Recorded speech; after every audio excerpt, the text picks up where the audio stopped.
നമസ്കാരം. Raf talk ഫുട്ബോളിലേക്ക് ഏവർക്കും സ്വാഗതം. അടുത്ത വേൾഡ് കപ്പിന് ഇനി എക്സാക്ട്ലി ഒരു വർഷമാണ് ബാക്കിയുള്ളത്. ക്ലബ് വേൾഡ് കപ്പ് അല്ല, ഫിഫ വേൾഡ് കപ്പ്. അപ്പോൾ അതിനെക്കുറിച്ച് നമുക്കറിയേണ്ട ചില കാര്യങ്ങളൊന്ന് പരിശോധിക്കുകയാണ്. ESPN ഇതുമായി ബന്ധപ്പെട്ട് വിശദമായിട്ട് കുറേ കാര്യങ്ങൾ പറയുന്നുണ്ട്. All you need to know 1 year out from the 2026 world cup. നമുക്കറിയേണ്ട കുറേ കാര്യങ്ങൾ ഇതിൽ നമുക്ക് പരിശോധിച്ചാൽ കാണാൻ പറ്റും. പിന്നെ അതുകൂടാതെ നമുക്കറിയാവുന്ന കുറച്ച് കാര്യങ്ങളും നമുക്ക് പങ്കുവെക്കാൻ പറ്റും. നമുക്ക് ആദ്യ മത്സരം നടക്കുക മെക്സിക്കോ സിറ്റിയിലെ ആസ്ടെക്ക സ്റ്റേഡിയത്തിലായിരിക്കും. ഉദ്ഘാടന മത്സരം, ടൂർണമെൻറ്റിൻ്റെ ഉദ്ഘാടന മത്സരം അടുത്ത വേൾഡ് കപ്പിൻ്റെ 2026 ജൂൺ 11. അതാ പറഞ്ഞത്, എക്സാക്ട്ലി 1 year കഴിഞ്ഞാൽ അടുത്ത വേൾഡ് കപ്പ് ആരംഭിക്കുമെന്ന്. അടുത്ത വേൾഡ് കപ്പിനൊരു പ്രത്യേകതയുണ്ട്. 3 വ്യത്യസ്ത രാജ്യങ്ങളിൽ വെച്ചിട്ടാണ് ഈ ടൂർണമെൻറ്റ് നടക്കുന്നത്. 3 രാജ്യങ്ങൾ ഒരുമിച്ച് ആതിഥേയത്വം വഹിക്കുകയാണ്.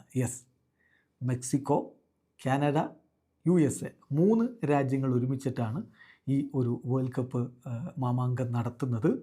മാത്രമല്ല ശ്രദ്ധിക്കേണ്ട മറ്റൊരു കാര്യം, 104 ഗെയിംസാണ് ഈ ഒരു ടൂർണമെൻറ്റിൽ ഉണ്ടാവുക. 104 മത്സരങ്ങളുണ്ടാവും. 16 സിറ്റികളിൽ 16 നഗരങ്ങളിലായിട്ടാണ് ടൂർണമെൻറ്റ് നടക്കുക. ഫൈനൽ മത്സരം നടക്കുന്നത് ജൂലൈ 19 അടുത്ത വർഷം 2026 ജൂലൈ 19 ന്യൂജേഴ്സിയിലെ മെറ്റ് ലൈഫ് സ്റ്റേഡിയത്തിലായിരിക്കും ഫൈനൽ മത്സരം നടക്കുക. ഇതാണ് ടൂർണമെൻറ്റിനെ കുറിച്ചൊരു രത്ന ചുരുക്കം എന്ന രൂപത്തിൽ നമുക്ക് പറയാൻ പറ്റുക. ഈ ടൂർണമെൻറ്റിൽ 48 ടീമുകളുണ്ടായിരിക്കും. കഴിഞ്ഞ എഡിഷൻ വരെ 32 ടീമുകളുള്ള വേൾഡ് കപ്പാണ് നമ്മൾ കണ്ടതെങ്കിൽ അടുത്ത വേൾഡ് കപ്പിൽ 48 ടീമുകളുണ്ടായിരിക്കും. ഇതിൽ Messi versus Ronaldo for the final time സംഭവിക്കുമോ? പോർച്ചുഗലും അർജൻറ്റീനയും കൂടി ഒരു വേൾഡ് കപ്പ് ഫൈനൽ വന്നാൽ എങ്ങനെ ഉണ്ടാവും? അങ്ങനെ വന്നാൽ അതൊരു വല്ലാത്ത അനുഭവമായിരിക്കും. സംഭവിക്കുമോ എന്നുള്ളത് കാത്തിരുന്ന് കാണണം. എവിടെയെങ്കിലും ഈ പാത്വേയിൽ, ആ ഉദ്ഘാടന മത്സരം മുതൽ ഫൈനൽ വരെയുള്ള പാത്വേയിൽ ഈ 2 ടീമുകൾ തമ്മിൽ ഏറ്റുമുട്ടുമോ? അതറിയണമെങ്കിൽ നറുക്കെടുപ്പ് വരെ കാത്തിരിക്കണം. ഫിഫ വേൾഡ് കപ്പിൻ്റെ ഫിക്സർ നിർണയ നറുക്കെടുപ്പ് ഈ വർഷം ഡിസംബറിൽ നടക്കുമെന്നാണ് പ്രതീക്ഷിക്കപ്പെടുന്നത്. കൃത്യമായൊരു ഡേറ്റ് ഇപ്പോൾ ഫിഫ പുറത്തു വിട്ടിട്ടില്ല. പക്ഷേ ഈ വർഷം ഡിസംബറിൽ തന്നെ അതിന് നറുക്കെടുപ്പ് ഉണ്ടായിരിക്കും. അങ്ങനെയാണ് സാധാരണ ഉണ്ടാവുക. അത് തന്നെ നടക്കുമെന്നാണ് വരുന്ന റിപ്പോർട്ടുകളൊക്കെ. സോ ലിയോ മെസ്സി എന്തായാലും അടുത്ത വേൾഡ് കപ്പ് കളിക്കുമെന്നാണ് നമ്മൾ പ്രതീക്ഷിക്കുന്നത്. അദ്ദേഹം മയാമിയിലാണ്, US-ലാണ്. അപ്പോൾ അവിടെ തന്നെ അടുത്ത വേൾഡ് കപ്പ് വരുന്നു. അദ്ദേഹം അർജൻറ്റീനയുടെ ടീമിൻ്റെ ഭാഗമായിട്ടുണ്ടാകും. അതേസമയം ക്രിസ്ത്യാനോ റൊണാൾഡോയോ 40 കഴിഞ്ഞല്ലോ. മെസ്സിക്ക് 37 വയസ്സാണ്. ക്രിസ്ത്യാനോക്കോ 40 വയസ്സ് കഴിഞ്ഞു. അപ്പോൾ താരം വീണ്ടും കളി തുടരുമോ? അതൊരു ചോദ്യമാണ്. എന്നാൽ ഇപ്പോൾ still he is going strong. അതാണ് പ്രധാനപ്പെട്ട കാര്യം. റോബർട്ടോ മാർട്ടിനസ് കഴിഞ്ഞ ദിവസം പറഞ്ഞില്ലേ, ക്രിസ്ത്യാനോയെ ടീമിലെടുക്കുന്നത് വെറുതെ അല്ല. അവസാനമായിട്ട് പോർച്ചുഗലിന് വേണ്ടി കളിച്ച 25 കളികളിൽ 20 ഗോളാണ് അടിച്ചത്. ഇങ്ങനെ ഒരു സ്ട്രൈക്കറെ എങ്ങനെ പുറത്തിരുത്തും? സോ ക്രിസ്ത്യാനോ എന്തായാലും കളിക്കും. അവർ തമ്മിൽ നേർക്ക് നേർ ഏറ്റുമുട്ടുമോ എന്നുള്ളതാണ് ചോദ്യം. അതേസമയം അടുത്ത വേൾഡ് കപ്പിലേക്ക് വരുമ്പോൾ യുവതാരങ്ങൾ വളരെ അധികം മിന്നിക്കത്താനുള്ള സാധ്യതയുണ്ട്. New kids on the block എന്ന് പറയുമ്പോൾ പെലെ 17-ാം വയസ്സിൽ 1958 വേൾഡ് കപ്പിൽ നമ്മളെ ഞെട്ടിച്ചിട്ടുണ്ടായിരുന്നു. ഫുട്ബോൾ ചരിത്രം എടുത്താൽ ഞെട്ടിക്കുന്ന കണക്കുകളാണ് പെലെയുടേത്. 17 വയസ്സിൽ അതുപോലെ യുവതാരം. ഇപ്പോൾ 17 വയസ്സ്, ഒരു പക്ഷേ അടുത്ത വർഷം 18 വയസ്സാവാം. അങ്ങനെയുള്ള യുവതാരങ്ങൾ, അല്ലെങ്കിൽ 19-20 വയസ്സിന് താഴെയൊക്കെയുള്ള യുവതാരങ്ങൾ നമ്മളെ ഞെട്ടിക്കാൻ ഒരുങ്ങുകയാണ്. ഒന്ന് ലാമിൻ യമാൽ. അടുത്ത ജൂൺ 2026 ആകുമ്പോൾ അദ്ദേഹത്തിന് 18 വയസ്സേ ഉണ്ടാവുകയുള്ളൂ.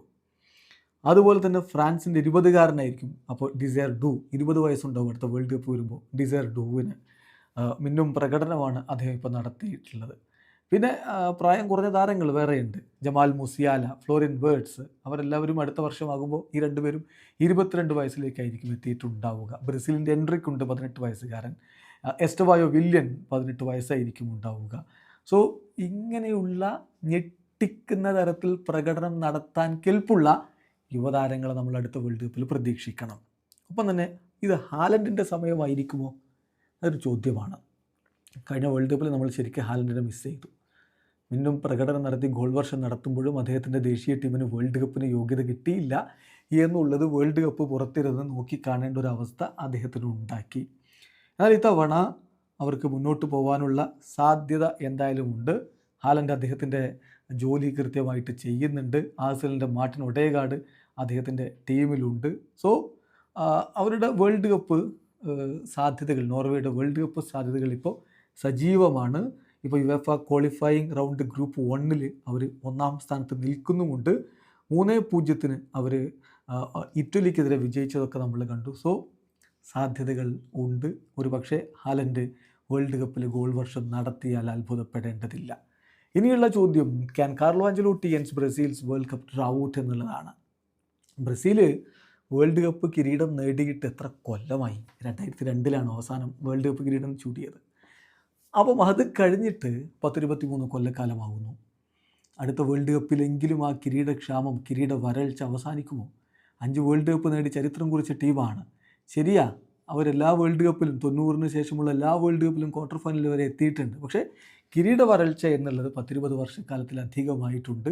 അത് അവസാനിപ്പിക്കണം. 66-കാരനായിട്ടുള്ള കാർലോ ആഞ്ചലോട്ടിയെ കൊണ്ടുവന്നത് അതേ ഉദ്ദേശത്തിലാണ്. സൂപ്പർ താരങ്ങൾ അവരുടെ ടീമിലുണ്ട്. നെയ്മർ ജൂനിയർ പരിക്ക് മാറി മടങ്ങിയെത്തുമ്പോൾ ഒന്നുകൂടി ശക്തമാവും ടീം എന്ന കാര്യത്തിലും തർക്കമില്ല.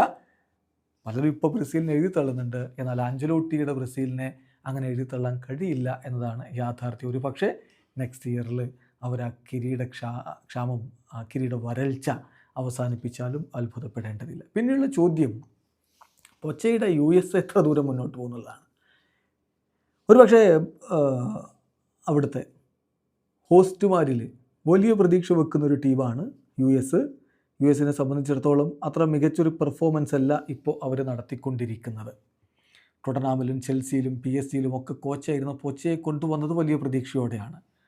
ഇപ്പോൾ കഴിഞ്ഞ മത്സരത്തിൽ പോലും അവർ സ്വിറ്റ്സർലൻഡിനോട് 4-0 പരാജയപ്പെടുന്ന അവസ്ഥ കണ്ടു. മികച്ച താരങ്ങൾ അവരുടെ ടീമിലുണ്ട്. ഒരുപാട് യൂറോപ്യൻ ബേസ്ഡ് പ്ലെയേഴ്സ് ഉണ്ട്. Christian Pulisic, Timothy Weah, Weston McKennie, Gio Reyna, അതുപോലെ തന്നെ ആൻ്റണി റോബിൻസൺ, യൂനുസ് മുസാഹ്, ഇങ്ങനെയുള്ള സൂപ്പർ താരങ്ങൾ അല്ലെങ്കിൽ യൂറോപ്യൻ ബൗണ്ടഡ് താരങ്ങളുണ്ട്. അവർക്ക് എത്രത്തോളം പെർഫോം ചെയ്യാൻ പറ്റും എന്നുള്ളത് കണ്ടറിയണം. അതുപോലെ തന്നെ വേൾഡ് കപ്പിൽ കുറേ പുതിയ ടീമുകൾ ഉണ്ടാവും. 48 ടീമുകളുള്ള ബൃഹത്തായ വേൾഡ് കപ്പാണല്ലോ നടക്കാൻ പോകുന്നത്. ഓൾറെഡി പുതിയ ടീമുകൾ വേൾഡ് കപ്പിന് യോഗ്യത നേടിക്കഴിഞ്ഞിട്ടുണ്ട്. ഉസ്ബെക്കിസ്ഥാൻ, ജോർദാൻ, ഇങ്ങനെയുള്ള ടീമുകളൊക്കെ ഫസ്റ്റ് ടൈം ക്വാളിഫിക്കേഷൻ നേടിയിരിക്കുകയാണ്. ഉസ്ബെക്കിസ്ഥാൻ്റെ ടീമിന് വൈറ്റ് വോൾസ് എന്ന് നിക്നെയിമുള്ളൊരു ടീമാണ്. അവർക്ക് മാഞ്ചസ്റ്റർ സിറ്റി താരം അബ്ദുൽ ഖാദർ കുസാനോവ് അവരുടെ ടീമിൻ്റെ ഡിഫൻസിലുണ്ട്. ജോർദാൻ്റെ കാര്യത്തിലാണെങ്കിൽ സ്റ്റാർ ഫോർവേഡ് മൂസ അൽ തമാഴി, അദ്ദേഹം ലീഗ് 1 റന്നസിന് വേണ്ടി കളിക്കുന്ന താരമാണ്. ഇങ്ങനെയുള്ള താരങ്ങൾ അവരുടെ ഭാഗത്തുണ്ട്. സോ ചില ടീമുകളൊക്കെ വേൾഡ് കപ്പിന് ഒരുങ്ങി വരുന്നു. പുതിയ ടീമുകൾ കൂടുതലായിട്ട് വരാനുള്ള സാധ്യത എന്തായാലും കാണുന്നുണ്ട്.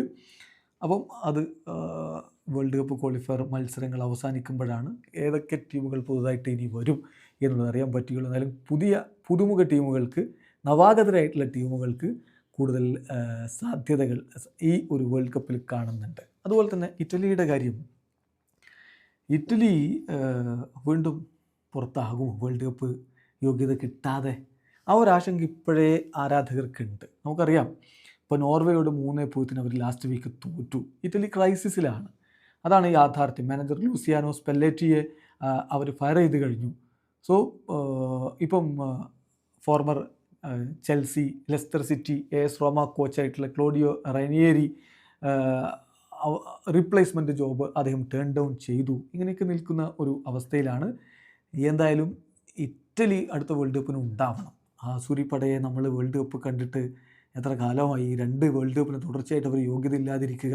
യൂറോപ്പിലെ ടോപ്പ് 5 ലീഗുകളിൽ ഒന്ന് ഇറ്റാലിയൻ സീരിയയിലാണ്.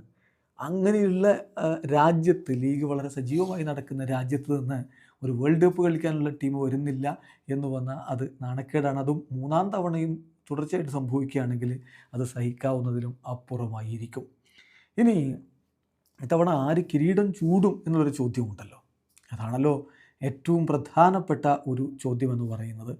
സോ ഫേവറിറ്റുകളായിട്ട് നമ്മൾ ആരെ കണക്കാക്കും? അർജൻറ്റീന കഴിഞ്ഞ ആ ഒരു വേൾഡ് കപ്പിൽ 1986 ശേഷം അവർ വേൾഡ് കപ്പ് എടുത്തുകൊണ്ട് ആ ഡ്രൗട്ട് അങ്ങ് അവസാനിപ്പിക്കുന്നത് ഇൻ സ്റ്റൈൽ നമ്മൾ കണ്ടു. ലിയോ മെസ്സിയുടെ മിന്നും പ്രകടനത്തിൻ്റെ ബലത്തിലായിരുന്നു അത് കൊണ്ടുപോയത്. എന്നാൽ ഫൈനലിൽ അവരെ കട്ടക്കെന്ന് വെല്ലുവിളിച്ചിട്ടുണ്ട് കിലിയൻ എംബാപ്പയും സംഘവും. ആ എംബാപ്പയും സംഘവും ഇത്തവണയും സ്ട്രോങ് ആണ്. സ്പെയിന് ഫേവറിറ്റുകളുടെ കൂട്ടത്തിലുള്ള ടീമാണ്. സോ സ്പെയിനും അതുപോലെ തന്നെ ഫ്രാൻസും അർജൻറ്റീനയും തന്നെയാണ്. പിന്നെ പോർച്ചുഗൽ ഇപ്പോൾ യുവേഫ നേഷൻസ് ലീഗൊക്കെ വിജയിച്ച് CR7 കീഴിൽ മികവ് കാണിക്കാൻ പറ്റുമെന്ന പ്രതീക്ഷയിൽ വീണ്ടും വരികയാണ്. അപ്പോൾ അതുകൊണ്ട് തന്നെ ആ ടീമുകളെയും നമ്മൾ ഫേവറിറ്റുകളുടെ കൂട്ടത്തിൽ പെടുത്തേണ്ടതുണ്ട്. ഇനി അതൊന്നുമല്ല, പഴയ പ്രതാപത്തിലേക്ക് ബ്രസീൽ മടങ്ങിപ്പോകുമോ, ജർമ്മനി വരുമോ, ഇങ്ങനെയൊക്കെയുള്ള ചോദ്യങ്ങളുണ്ട്. എന്തും സംഭവിക്കാം. പക്ഷേ നിലവിൽ hot favourites Spain and Argentina എന്ന് സമ്മതിക്കേണ്ടി വരും. പക്ഷേ ചില ടീമുകൾ അവർ ഇങ്ങനെ ലൈം ലൈറ്റിലൊന്നും ഇല്ലെങ്കിലും കുതിച്ചുയർന്നങ്ങ് വരാറുണ്ട്. മൊറോക്കോ കഴിഞ്ഞ വേൾഡ് കപ്പിൻ്റെ സെമി ഫൈനൽ വരെ എത്തിയത് നമ്മൾ കണ്ടില്ലേ. 2018 വേൾഡ് കപ്പിൻ്റെ ഫൈനലിലേക്ക് എത്തിയ ക്രൊയേഷ്യ നിങ്ങൾക്ക് ഓർമ്മയില്ലേ. അതുപോലെ കുതിച്ചു വരാൻ സാധ്യതയുള്ള ടീമുകളുണ്ട്. ഇക്കഡോർ ഇപ്പോൾ സൗത്ത് അമേരിക്കൻ മേഖല വേൾഡ് കപ്പ് ക്വാളിഫയറിൽ അത്ഭുത പ്രകടനം നടത്തിക്കൊണ്ടിരിക്കുകയാണ്. ഏറ്റവും കുറഞ്ഞ ഗോളുകൾ കോൺമബോളിൽ കൺസീഡ് ചെയ്ത ടീമാണ് അവർ. ഹോം സോയിൽ അവർ പരാജയപ്പെട്ടിട്ടില്ല. മികച്ച താരങ്ങൾ അവർക്കുണ്ട്. മോയിസസ് കൈസേഡോ, വില്യം പാച്ചോ, അതുപോലെ തന്നെ പെർവിസ് എസ്റ്റുപിനാൻ, ഇങ്ങനെയുള്ള താരങ്ങൾ അവരുടെ ടീമിലുണ്ട്. അടുത്ത സമ്മറിൽ അവർ പൊളിച്ചടിക്കിയാൽ അത്ഭുതപ്പെടേണ്ടതില്ല. പിന്നെ മെക്സിക്കോ നമുക്കറിയാം ക്വാർട്ടർ ഫൈനൽസിൽ 2 തവണ എത്തിയ ടീമാണ്. അവർ വേൾഡ് കപ്പ് ഹോസ്റ്റ് ചെയ്യുന്ന സമയത്ത് 1970, 1986 ഒക്കെ ഇത്തരത്തിലുള്ള അനുഭവങ്ങൾ നമുക്ക് സമ്മാനിച്ചിട്ടുണ്ട്. അതവർ വീണ്ടും ആവർത്തിക്കുമോ എന്ന ചോദ്യമുണ്ട്. മൊറോക്കോ, ഈജിപ്ത്, അവരൊക്കെ ആഫ്രിക്കയുടെ ഹോപ്സ് ലീഡ് ചെയ്യുന്ന ടീമുകളാണ്. അതുപോലെ തന്നെ തുർക്കി, ജോർജിയ ടീമുകളൊക്കെ അത്തരത്തിലുള്ള ഒരു അത്ഭുത പ്രകടനത്തിന് വേണ്ടിയിട്ട് കോപ്പ് കൂട്ടുന്നവരാണ്. ദെൻ ഇംഗ്ലണ്ടിൻ്റെ കാര്യത്തിൽ എന്ത് സംഭവിക്കും? ഇംഗ്ലണ്ട് ഒരു തവണ വേൾഡ് കപ്പ് നേടിയിട്ടുണ്ട്. പക്ഷേ ഇപ്പോൾ സമീപകാലത്തൊക്കെ നമ്മൾ കാണുന്നത് അവരിങ്ങനെ കുതിച്ചെത്തും, സെമി ഫൈനലിലോ അല്ലെങ്കിൽ അതിന് മുകളിലോ ഒക്കെ എത്തും, പക്ഷേ കിരീടത്തിലേക്ക് അങ്ങ് എത്തുന്നില്ല. അത് സെയിം ഓൾഡ് സ്റ്റോറി ആകുമോ എന്ന ചോദ്യം ഇംഗ്ലണ്ടിൻ്റെ കാര്യത്തിൽ ആരാധകർക്കുണ്ട്. എന്നാൽ ടൂഷലിൻ്റെ കീഴിൽ മികവ് അവർക്ക് കാണിക്കാൻ പറ്റും, ആ ബാരിയേഴ്സ് അവർക്ക് പൊളിച്ച് കടക്കാൻ പറ്റും എന്ന പ്രതീക്ഷയിലാണ് ഇപ്പോൾ ആരാധകരിക്കുന്നത്. പക്ഷേ ആ പ്രതീക്ഷകൾക്ക് മേൽ ഒരു ചുടുജലം ഒഴിക്കുന്ന പോലെയായി സെനഗൽ ഫ്രണ്ട്ലി മത്സരത്തിൽ പഞ്ഞിക്കിട്ട് പോയത്. ഒരുപാട് റൂമുണ്ട് ഇമ്പ്രൂവ്മെൻറ്റിന് എന്നുള്ളത് ഇപ്പോൾ കൃത്യമായിട്ട് തോമസ് ടൂഷൽ മനസ്സിലാക്കുന്നുണ്ടാവും. ഇനി ഇതിലൊരു കൺഫ്യൂസിങ് ആയിട്ടുള്ളൊരു കാര്യം വരുന്നത് US ട്രാവൽ ബാനാണ്. അത് ലോജിസ്റ്റിക് പ്രോബ്ലംസ് ഉണ്ടാക്കുമോ എന്നുള്ളത്. ഇപ്പോൾ ചില രാജ്യങ്ങൾക്ക് US president Donald Trump travel ban ഉയർത്തിയിട്ടുണ്ടായിരുന്നു 12 കൺട്രീസിന്. അവിടുത്തെ സിറ്റിസൻസിന് USലേക്ക് എൻ്റർ ചെയ്യാൻ പറ്റില്ല. അത്തരത്തിലൊരു രാജ്യമാണ് ഇറാൻ. ഓൾറെഡി വേൾഡ് കപ്പിന് യോഗ്യത നേടിയിട്ടുണ്ട്. അതുപോലെ തന്നെ ഇപ്പം ഹെയ്റ്റി അടുത്ത വേൾഡ് കപ്പിന് അവർ ഒരു പൊട്ടൻഷ്യൽ ക്വാളിഫയറാണ് കോൺകക്കാഫിൽ നിന്ന്. അപ്പോൾ ഇങ്ങനെയുള്ള ടീമുകളുണ്ട്. അപ്പം ബിയോണ്ട് ദി 12 കൺട്രീസ് മറ്റു ചില രാജ്യങ്ങൾക്ക് പാർഷ്യൽ റെസ്ട്രിക്ഷൻസ് ഉണ്ട്. വെനിസ്വേല അടുത്ത വേൾഡ് കപ്പിന് യോഗ്യതയ്ക്ക് ഇപ്പോഴും സാധ്യതയുള്ള ടീമാണ്. അപ്പോൾ ഇങ്ങനെയുള്ള ടീമുകളുടെ താരങ്ങൾക്ക് US ട്രാവൽ ചെയ്യാൻ പറ്റില്ലേ? ലോജിസ്റ്റിക് പ്രോബ്ലംസ് ഉണ്ടാകുമോ? അപ്പോൾ അതിൽ എക്സംഷൻസ് പറഞ്ഞിട്ടുണ്ട് US കൃത്യമായിട്ട്. അതായത് athlete or member of an athletic team including coaches, persons performing a necessary support role and immediate relatives will be allowed to travel to the World Cup and 2028 Olympics in Los Angeles എന്ന് കൃത്യമായിട്ട് US exemption കൊടുത്തിട്ടുണ്ട്. അപ്പോൾ അത്തരത്തിലുള്ള ആശങ്കകൾക്ക് വകയില്ല എന്നർത്ഥം. ഇനി വളരെ hot and hectic ആയിരിക്കും അടുത്ത വേൾഡ് കപ്പ് എന്നുള്ളതാണ്. അതായത് അടുത്ത വേൾഡ് കപ്പ് എന്ന് പറയുന്നത് ഇപ്പോൾ കഴിഞ്ഞ വേൾഡ് കപ്പ് ഡിസംബറിലാണ് നടന്നത്. പക്ഷേ സാധാരണഗതിയിൽ അങ്ങനെയല്ല, നമുക്കറിയാം അത് നടക്കാറുള്ളത് ജൂൺ മാസത്തിലാണ്. അതുപോലെ തന്നെയാണ് അടുത്ത തവണത്തെ വേൾഡ് കപ്പ് നടക്കാൻ പോകുന്നത്. സോ പല ഫിക്ചേഴ്സും കിക്ക് ഓഫ് കാര്യങ്ങളൊക്കെ ഏർലി ആഫ്റ്റർനൂൺ മത്സരങ്ങൾ വരുന്നുണ്ട്. അത് പ്ലേയേഴ്സിനും മറ്റുമൊക്കെ വളരെ എക്സ്ട്രീം ഹീറ്റിൽ കളിക്കേണ്ട ഒരു സ്ഥിതിവിശേഷം ഉണ്ടാക്കാനുള്ള സാധ്യതയുണ്ട്. അപ്പോൾ അത്തരത്തിലുള്ള ചില കാര്യങ്ങൾ കൂടി അടുത്ത വേൾഡ് കപ്പുമായി ബന്ധപ്പെട്ട് വരുന്നുണ്ട്. എന്തായാലും സൗത്ത് അമേരിക്കൻ മേഖലയിൽ വേൾഡ് കപ്പ് ക്വാളിഫയർ ഇനി 2 റൗണ്ട് മത്സരങ്ങൾ ബാക്കിയുള്ളൂ. അവിടെ നിന്ന് ഓൾറെഡി 3 ടീമുകൾ യോഗ്യത നേടിക്കഴിഞ്ഞു. അതുപോലെ ഏഷ്യയിൽ നിന്ന് കുറേ ടീമുകൾ ഓൾറെഡി യോഗ്യത ഉറപ്പിച്ച് കഴിഞ്ഞു.